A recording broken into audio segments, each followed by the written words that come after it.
So let's now just talk a little bit about this song.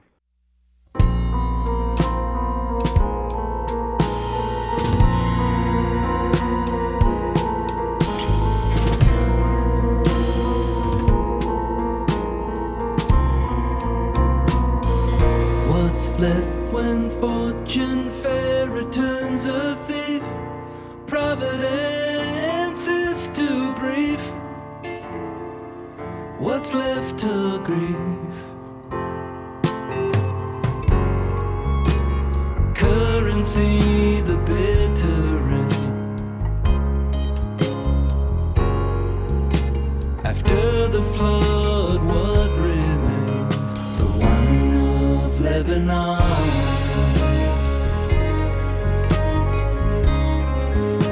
The wine of Lebanon.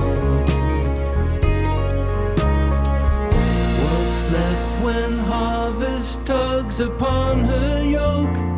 Cruel garters around her choke. What's left to hope? Strap me down into your chair.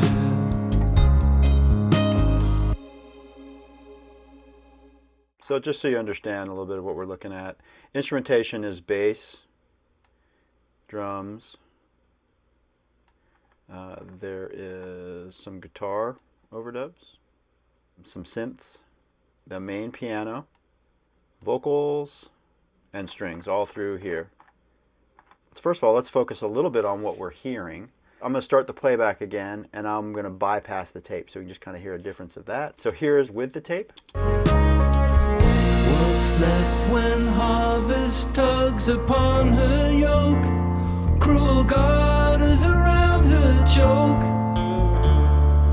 What's left to hope?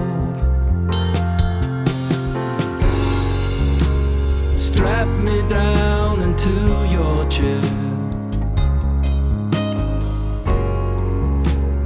Whip me till I beg for air.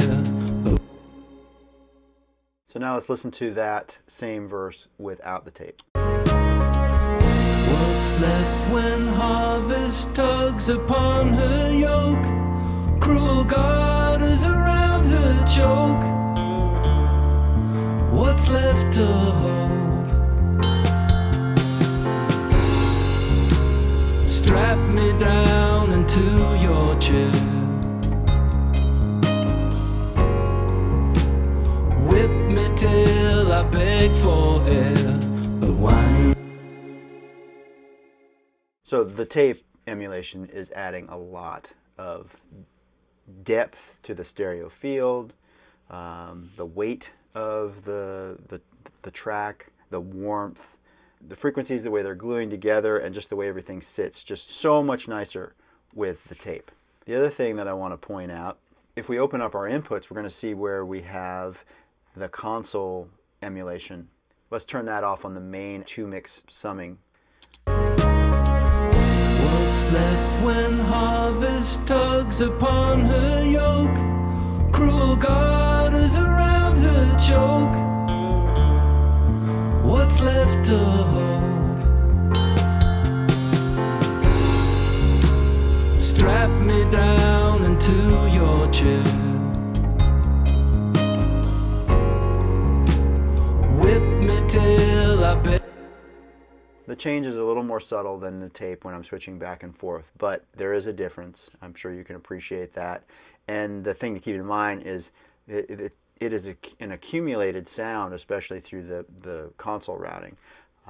Just very excited about the ability to manage some of the gain and frequency response in terms of headroom that the summing has with the Neve. You can eliminate it too. You don't have to use it. Looking forward to what this feature will also bring in the future with being able to emulate multiple consoles within your console, or change completely the style of the console to SSL or something else. So that's where those things live and the sort of the sonic differences they're making. Let's look at my mix a little bit and the mix bus processing. The first plugin I have instantiated is FabFilter. It's doing a couple things for me. I'm getting rid of subsonic stuff and cleaning up the very bottom end. Just the nature of the plugin kind of helps improve the sound to my ear. And then following that, we have the SSL bus compressor. You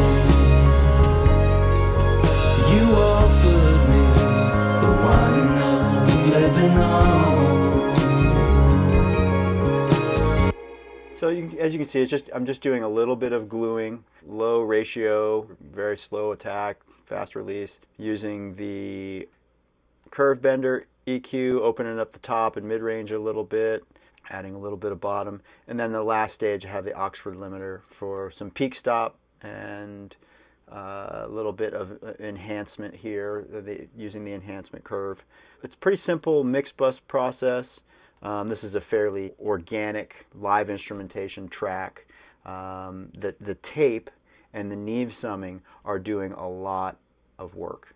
So I'm not having to put a tape emulation on my master bus. I'm not having to add something like a true iron that is transformer emulation. A lot of the things that I love to use and would normally do in Pro Tools are sort of being alleviated by the way that the architecture of this is and the way that it sounds. If we want to look at what's going on with the bass bus, let's solo it and enable the spill mode.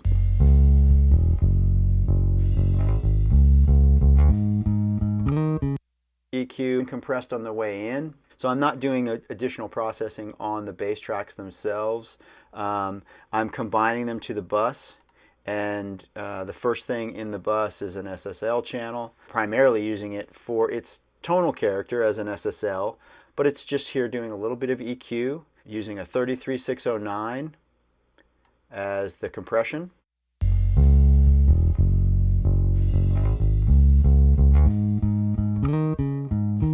Again, it's a low ratio, just kind of gluing the sound together, and then a little bit of post EQ, using the SSL more as kind of a little bit of a tonal shape into the compression, and then this is doing a little bit of refinement as well. So that's what we've got going on there.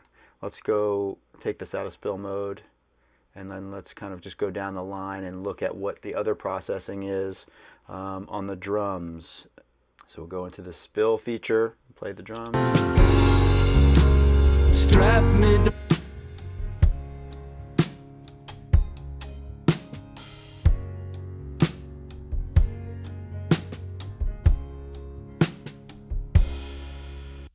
So there's not a lot of individual processing here on the drums as well, because I baked a lot of the sound into them, into the tracks. Got a little bit of EQ on the kick and snare, using the Helios EQ on the snare just because I wanted its particular tone and the sort of bright spitty top end that it has. You know, using a little bit of 2.8K and 4 dB at 10K on the snare drum.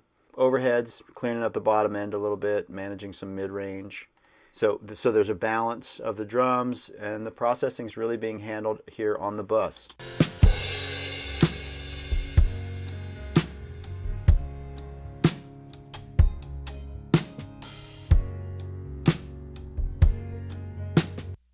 A little bit of Neve EQ applied to the whole thing, opening up the top end a little bit, pulling down some of the low mid-range muddiness, and adding a little bit of bottom end to it, followed by distressor. Often I would have created two paths to do my parallel compression. Just the simplicity of the way that this can work and how good Luna sounds. I don't really feel like I need to do that. I'm able to just put the distressor on the drum bus and use the mix knob, the blending of the wet and dry, to add the compression sound to my drums.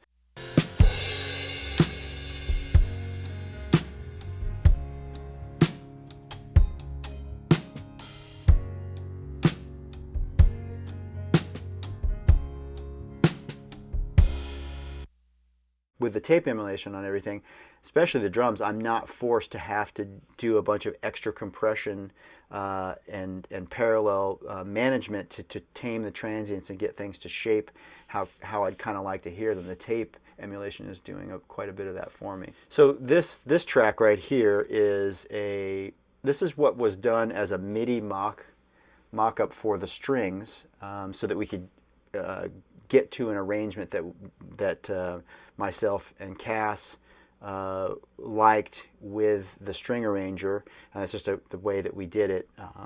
We had a discussion, gave them notes, and they're able to mock it up in MIDI so that they're able to make charts. And when we had the session and the string players come in, that we have an agreed upon arrangement and the parts, and so that they're able to make charts prior to the session. We did modify a few things, a few small things in the session, which was filmed, so hopefully that content will be available at some point through Universal Audio. But the reason I kept it in the session, because basically the intention is that it's just a mock-up of the strings and we're going to replace it. There's a couple transitional moments where I left it in and I put an effect on it. It helps those transitional moments where the strings are a little bit quieter. And this is a very ethereal song, so I just kind of used those as moments. This is what it sounds like.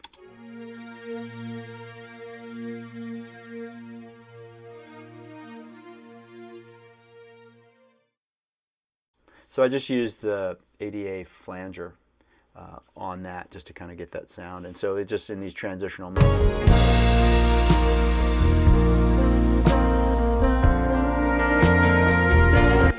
Just a subtle kind of helper that's in there. But I do want to make sure that this is assigned to my string bus and not the main output. So I'm in the process of mixing this. I've just started doing a little bit of volume automation, and I'm just kind of getting things together. I'm still learning my way around and getting comfortable. I'm also trying to embrace the opportunity of inventing a new workflow for myself, like I said, organizing all the buses together down at the right hand side of my console next to the main bus. Something that I would normally do in Pro Tools is I would print my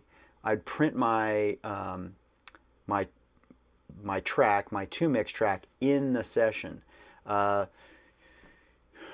There's been discussion about how to change this. This sort of is a little bit of a workaround, but works. Because like in Pro Tools, I could assign the output of this main fader, I could assign it to some buses that I could call up on an audio track and I could print it that way. So, but what we determined is sort of the best workaround is I've created a track to print my mix to, and what my input is, it's intercepting the signal that's going to my output for my speakers and using that as the input for the record track of my mix. This right here is where I will print the mix. I'm going to take a little pause here to say thanks for joining me and looking at Luna. It's a pretty exciting platform. It integrates a lot of things that we really enjoy about a lot of the different DAWs that are available. It's a streamlined workflow. I think it sounds really good. It promises to be the recording studio of the future. There's a lot of great, thoughtful stuff in here, and as the platform is developed and we get updates and some of the implementation I talked about, it's really going to be powerful. I'm very, very excited about it. This session will be available in the near future for you to download and have a look at it a little more closely. Hopefully you've enjoyed the look in and you've gathered some insights and inspiration to explore Luna yourself and see what it can do for you. I'm very excited about the future of this, so stay tuned and I'll see you again.